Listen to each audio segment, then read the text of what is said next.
The transaction that we just did for $61.80 is in the merchant's history. The options with this transaction are just let it sit and it will be settled with the end of day settlement process. Or if the cardholder or the customer decides, you know what, I don't want that, you have the option to void it. So if you simply touch the transaction in history, it brings up the detail for that transaction. Again, there's the information associated with it. My name, my card number, the last 4 digits of my card number, transaction date, what time, and the approval. If it has not been settled, the transaction must be voided for the full amount.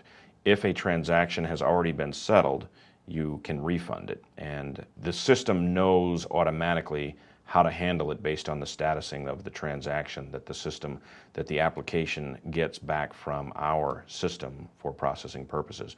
So I will show an example of a refund as soon as I show an example of how to void this. So as you recall, we looked at the batch, we tap on the transaction, the consumer doesn't want it, we touch the void button. There is a confirmation to make sure you don't void something by accident, so you have to actually do this twice. Press void, you get an in progress message, and now it indicates that it has been refunded. So if I go back to the transaction history, although it's still there, it's now listed as refunded instead of a sale. Now I want to show the difference between a void and a refund.